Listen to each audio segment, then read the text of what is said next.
Hello everyone, welcome to the class of Virtual Lab in Chemical Engineering.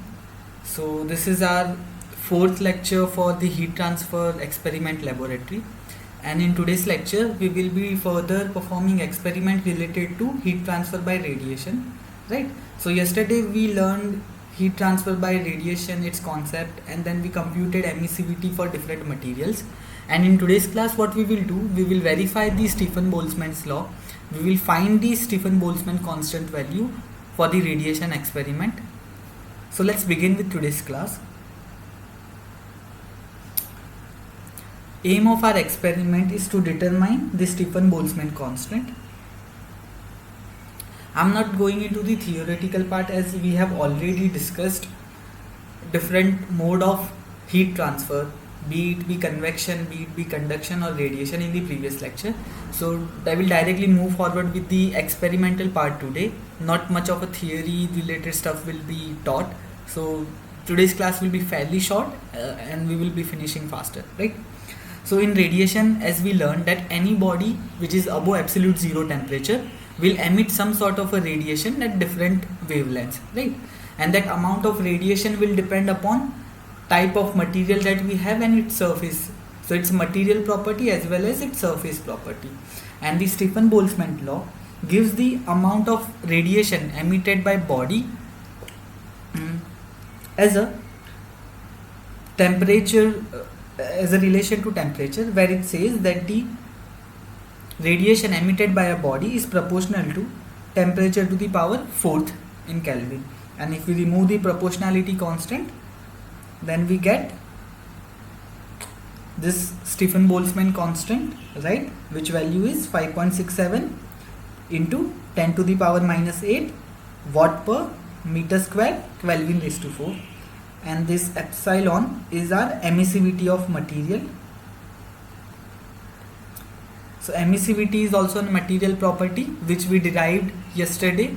So there are different types of emissivity. Here we will consider the total emissivity of a material, right?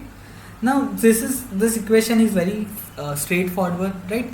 Once we know the emissivity of a material, we know the temperature at which material is, then based on this equation we can compute the amount of radiation emitted by that particular body, right? So now what we want to do in today's experiment, we want to verify this equation. So for that what we will do, we will try to find or compute the value of this Stefan Boltzmann constant from our experiment and then see whether we are getting this value of 5.67 into 10 to the power minus 8 or not, right, to compare our results. So what is the experimental setup to measure this Stefan Boltzmann constant? So in our experiment today, this setup is as follow, that we have a hot water circulation system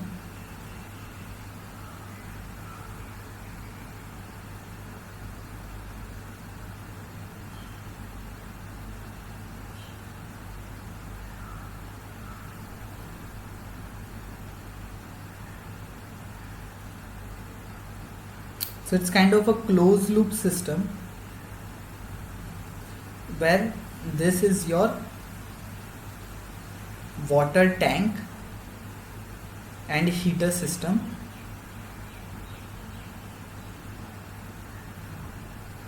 Water is stored here and heated to some temperature, high temperature, and then it will flow through this chamber and is circulated back, right? So that could be pump also associated with this setup. And as you can see, in this path of water flow, there is this hemisphere. This hemisphere is there. So this hemisphere chamber is created. Inside this chamber, we place our specimen disc. So this is our specimen which is placed inside the chamber, right? So this is our test plate with known mass, known area, okay? So what we know for the test plate, we know what is its mass, what is its area, what is its heat capacity. Okay. Now initially only hot water is circulated in this system to a desired temperature. So let's say hot water is circulated at temperature TH. Okay, so here temperature TH is maintained. We set the heater at temperature, desired high temperature. We circulate water through the system and allow a steady state to attain. How we will know the steady state is attained? Once the temperature inside this loop has become constant. So we have point 1, 2 and 3. 3 points in our system to measure the temperature. 3 points in our system to measure the temperature. Once we know that all these 3 temperatures are fluctuating around the desired set value, that means we know that steady state has attained. Once the steady state is attained, so first step is attain steady state by circulating hot water at desired temperature TH. Once this thing is done, then we insert a test plate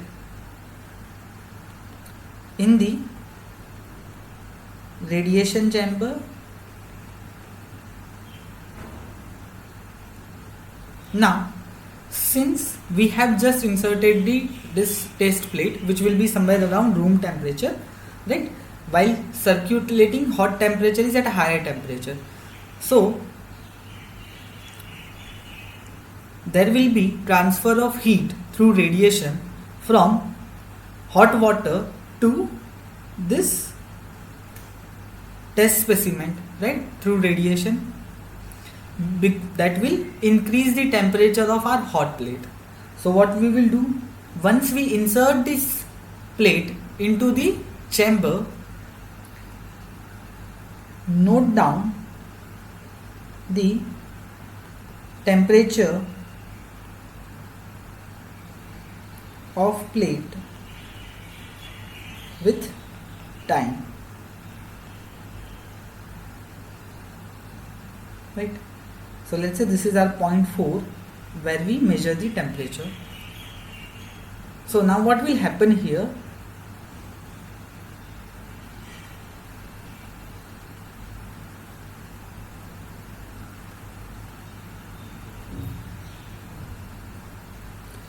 is that this is temperature T or T4 with time.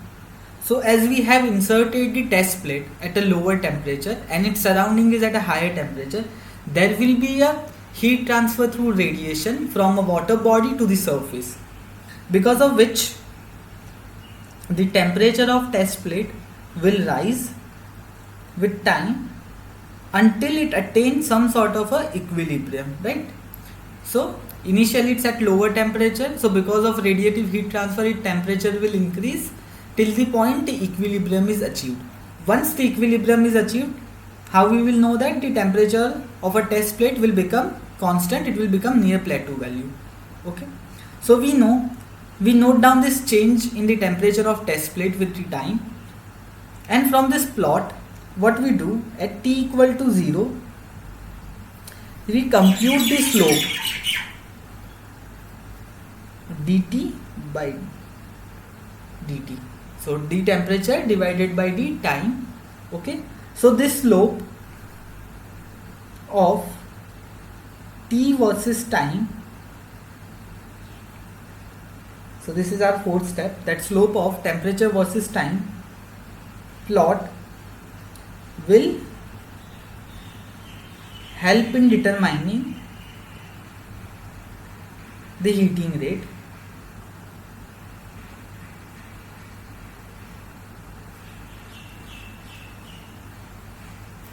How it will help in determining the heating rate? See, we know the specific heat of this specimen, we know its mass, then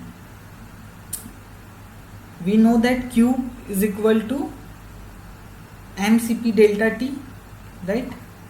Here we know, so q is a change in the energy for a for a desired material to attain the delta T temperature, right?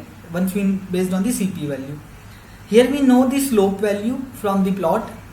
Therefore, heat transfer rate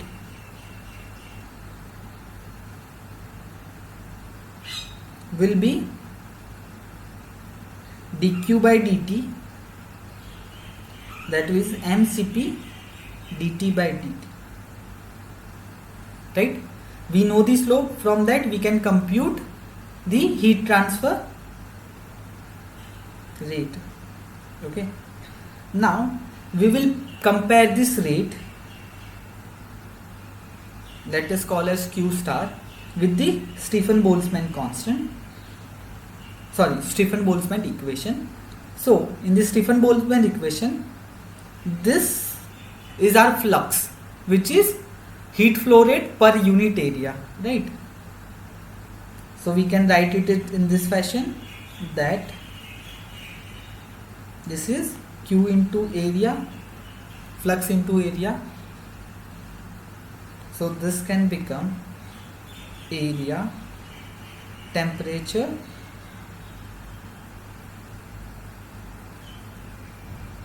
to the power 4. Now here first we have to do a total heat balance. So for that,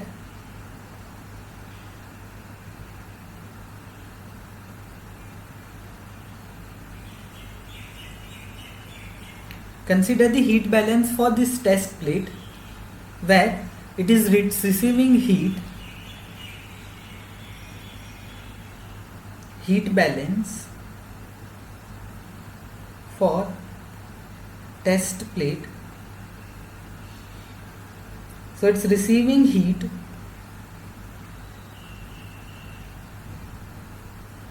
from water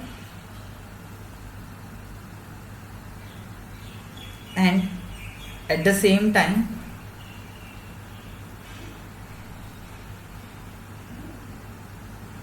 emitting heat through radiation.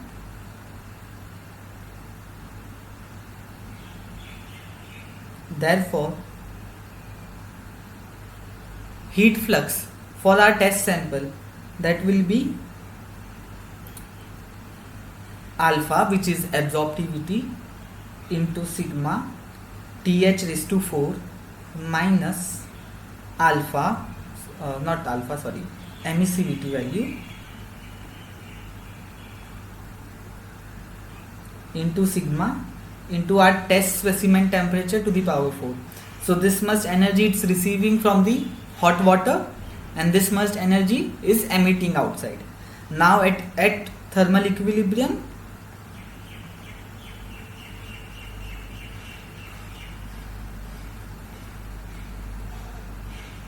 we know the Kirchhoff law, which says that emissivity and absorptivity are same.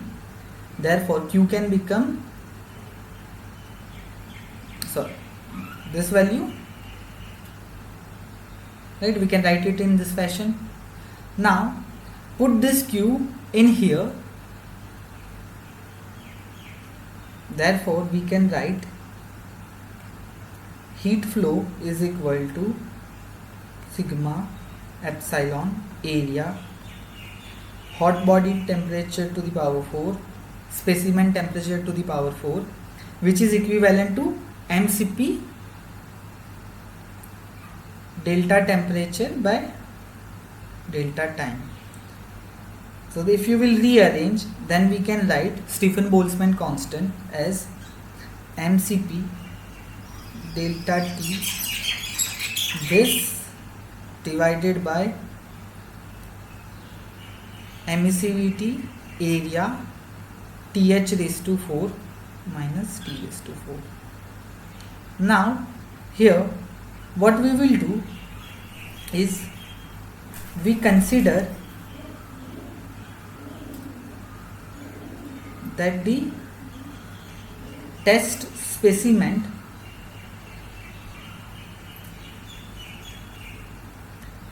behaves like an ideal black body. So either we can paint it with some black paint, so its emissivity value is closer to the unity. Okay, so we assume that, thus we take emissivity as 1, therefore Stefan Boltzmann constant can be computed as area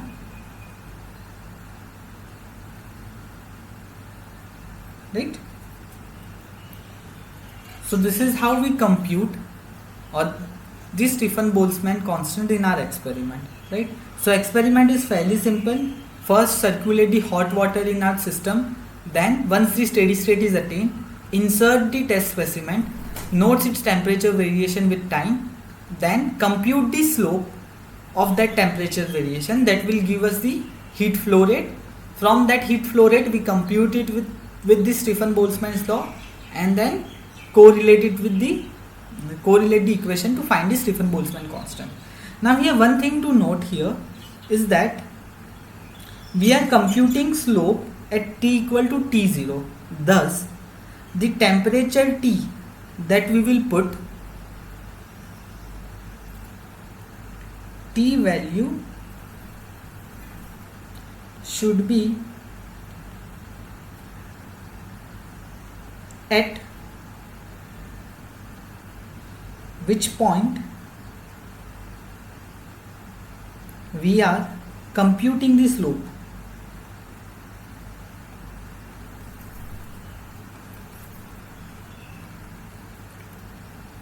Why this is important? Because let's say if you are taking slope at this point, so this value is slightly different, right? So you will get the corresponding heat flux at this particular time instance. If you do that, then you have to take the temperature value corresponding to this time step as the heat flux that we will get will correspond to this time step only. So if we are taking slope at t equal to 0, then the temperature value for a specimen will be at t equal to 0. If we are taking at some time t1, slope value at some time t1, then the temperature value should be at some time t1, right? This is an important aspect. So this should be clear to you that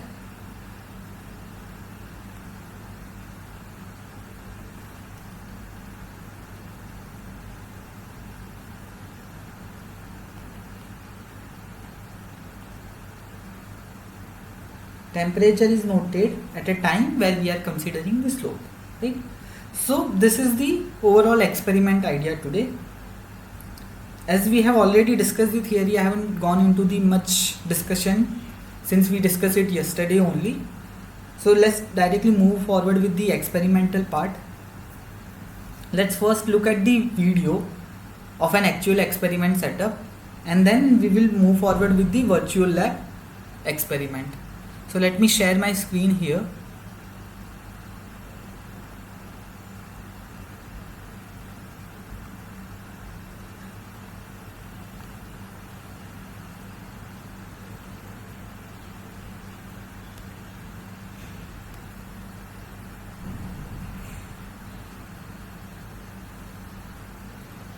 Okay.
Black body radiation determination of Stefan's constant.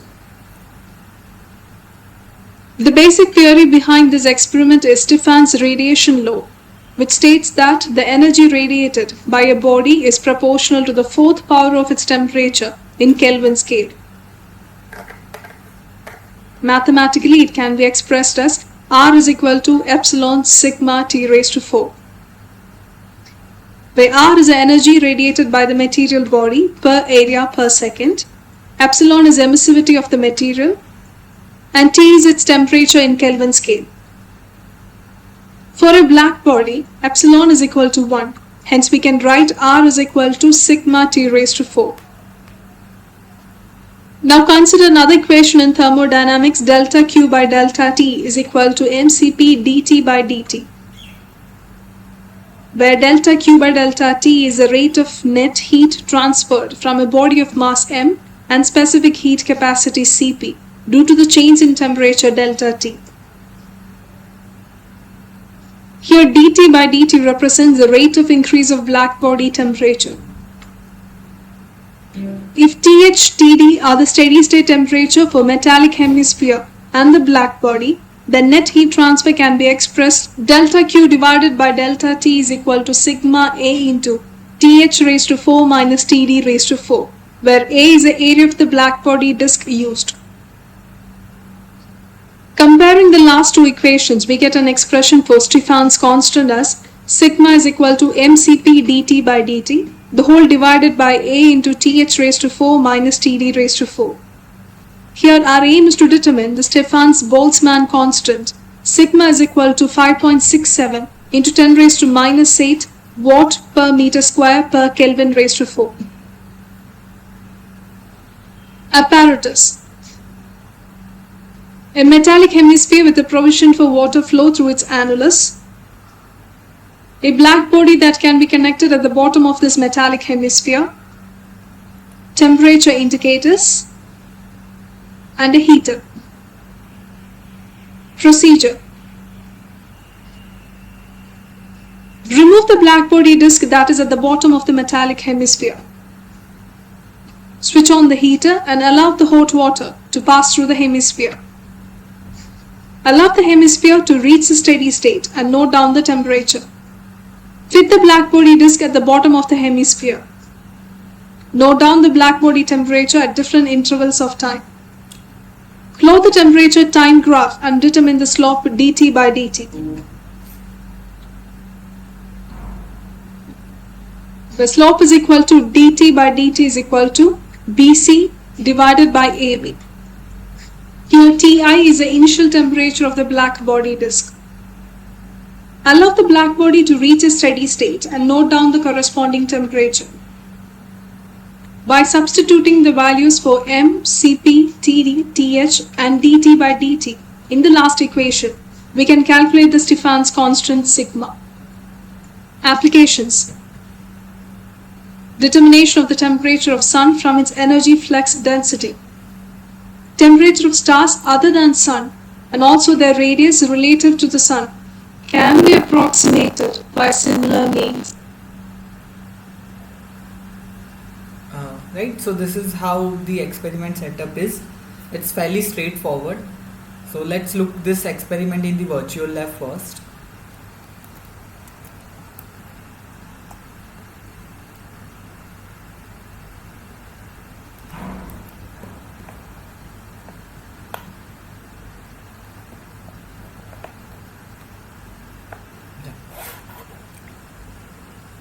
So the theoretical part that we discussed is given here. If you want to revisit it again, do so.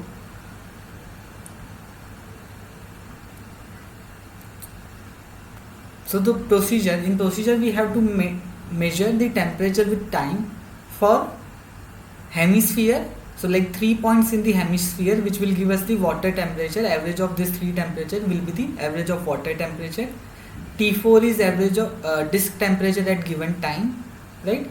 And steady state temperature, which will be the final temperature value. Once we know that, plot temperature of the disk versus time, find out its slope and then compute the Stefan's constant. let's go to the simulator. So this is how your setup will look like. So here we have an option to change the temperature of water body, right? Since this is a water heater, we can control its temperature. So let's say we select the temperature value of 50 degrees centigrade. Surrounding temperature, which is a room temperature condition, so let's keep it at 30 degrees. Then mass of the disc we can vary. So right now let's say I am keeping at 10 gram, or maybe slightly lower than 10 gram, let's say 8 gram, else it will, the rate of heat transfer will be faster. Yeah. And disc diameter or radius, let's keep it as 2 centimeter. Once you have decided the variables for your experiment, you can check the cross section view here. First, power on the heater and allow water to circulate in the system, right? So at this point we haven't included disc in our system, we are just only allowing water to circulate.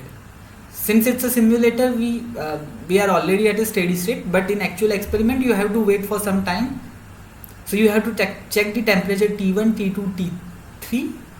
So here you can see the value of 50 is already attained. So that means steady state has been achieved. Once the steady state has been achieved, we will fit the disc. Now, as soon as we will fit the disc, timer we have to start the timer, and at time intervals we have to note the temperature. So for now what we will do, we will note the temperature value at every 2 minutes. Okay, so just prepare a table where time interval is 2 minutes, and then we will measure the corresponding temperature value in degree centigrade, right? So I am just writing it down. Let me create one table.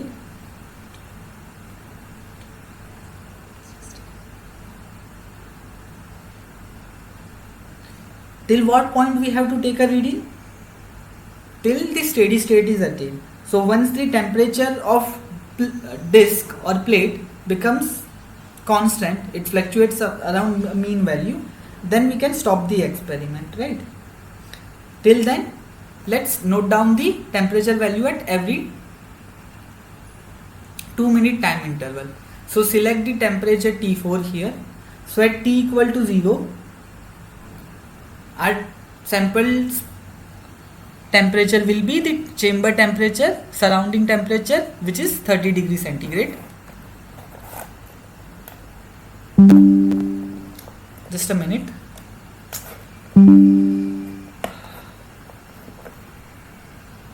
Yeah.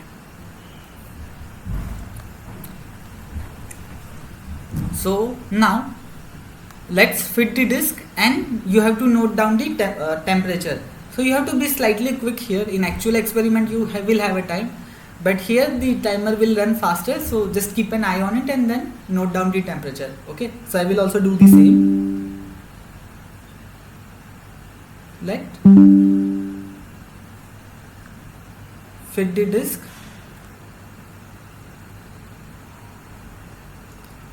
and keep an eye on temperature value.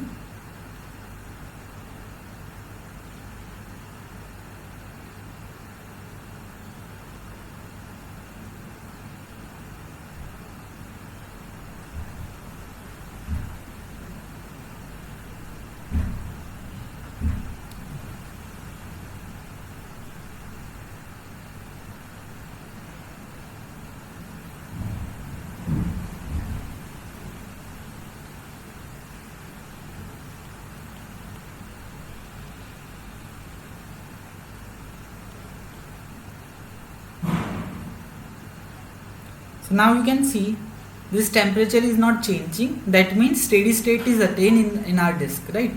So now further temperature change will not happen, and equilibrium is achieved. So then you can stop the experiment, right? So to stop the experiment, just press the reset button. Okay. So before that, let me note down the our observations. That mass of disk is 8 gram.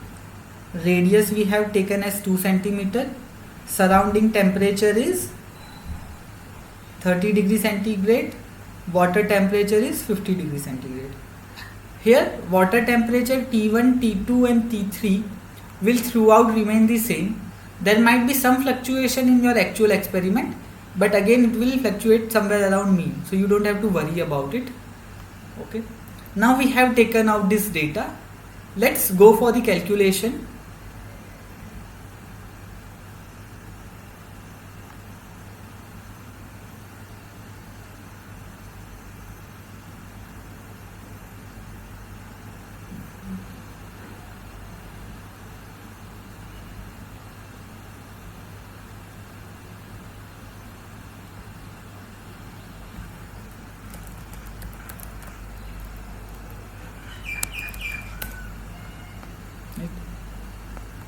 So mass is 8 gram. Now the specimen that we have selected, it's a copper disc, right? So for copper disc, Cp value is 0.385 joules per gram per Kelvin.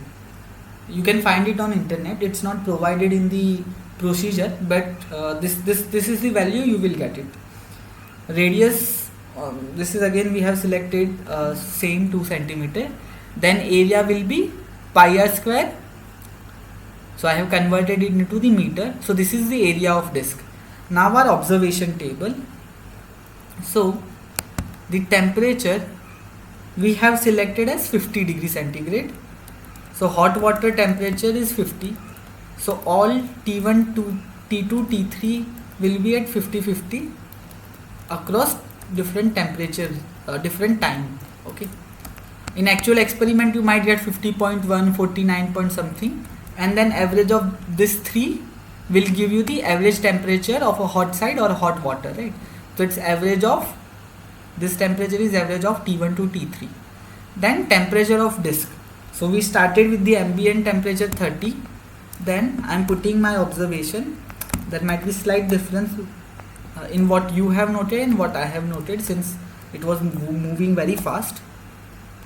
42.2, 45.8, sorry, 45.8, 46.61, and after this point it was almost constant,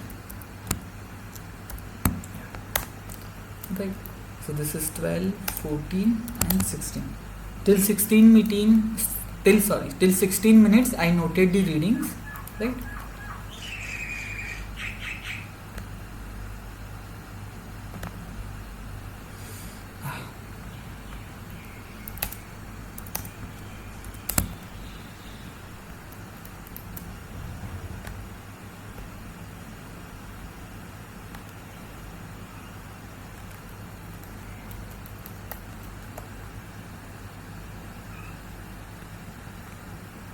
Okay. Average temperature. So this is average temperature of hot fluid. So we need a value in Kelvin. Okay. So we have a value in degree centigrade. Just add 273.15. Convert it into the Kelvin. Right.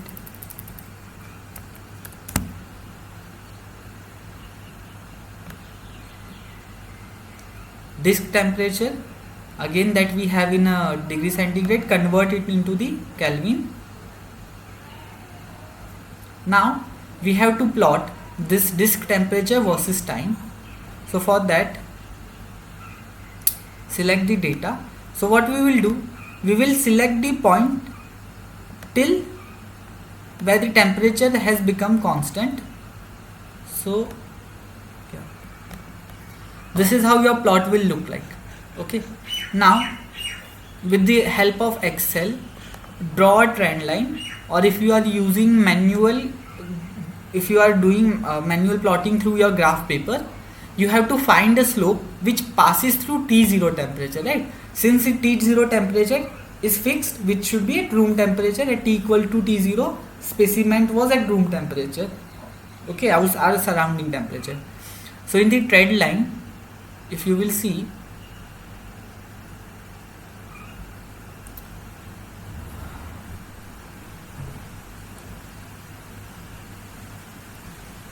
I have selected the intercept as a 303.15, which is T equal to 0, right?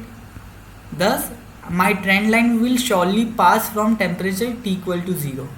So this slope will correspond to time T equal to 0, right? And we have fairly good R square. So the slope value is 1.4778. 1.4778. This much Kelvin per minute. Convert it into the Kelvin per second. Okay, so divided by 16. So this is our rate.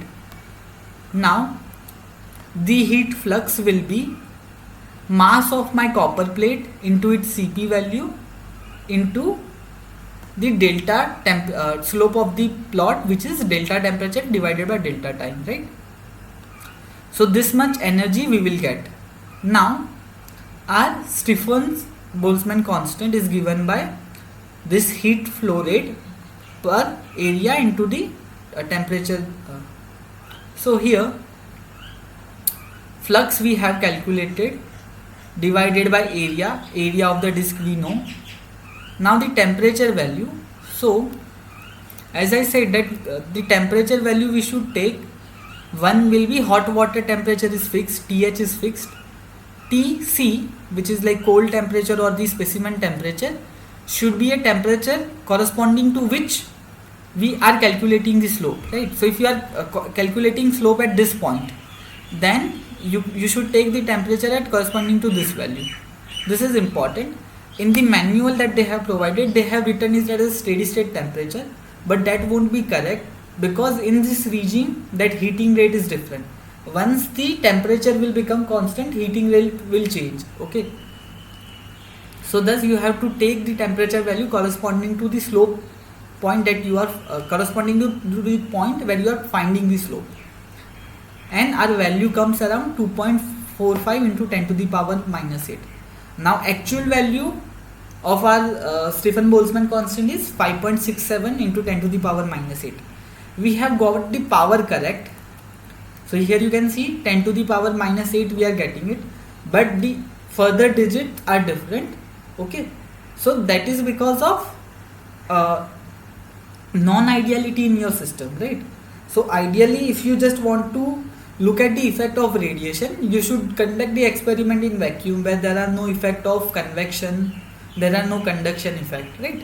But there are some losses also present in the system. There will be some heat transfer due to the surrounding air in the chamber.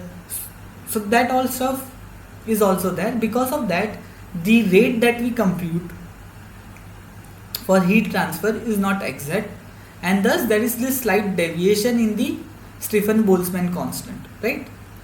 Now let's say here we have assumed that we selected the ideal black body, but if you know the specimen emissivity, you have selected a specimen, you are sure of its emissivity, then you can put the emissivity value in the equation and then compute the corresponding Stefan Boltzmann constant. Okay, so that should come somewhere around the actual value of 5.67 into 10 to the power minus 8, but due to the non-ideality in your system, you might not get that exact value, but you will be closer to that magnitude, right? So try it out with different initial temperature, different mass and the geometry of your test disk. Then you can see you will get this different value. So I have provided two reference. In sheet 2 you will see I am getting closer value to 5.67, right? So in that way, repeat the experiment for different heating rate by changing the temperature value of heater. Okay, you can change the surrounding temperature, mass and area. If you will change the mass and area, if you will increase the radius, if you will increase the area, in that case heat transfer will be much faster, so temperature change will be much faster. So note that temperature precisely, else you might get a wrong slope and then you might deviate further from your actual value. Okay, so this was in today's experiment from my end. Again, it's fairly simple experiment as all previous experiment that we have done, right? So this how we computed the Stefan Boltzmann constant through the experiment where heat transfer is occurring by radiation, and we found that okay, we are getting the closer value to the actual value given by both Stefan and Boltzmann, right? So this was from my end. Again, as I mentioned, it was fairly small lecture for today's class, like it was fairly small content, right? So I will stop the recording. If anyone has doubt, we can discuss, or I will end it here.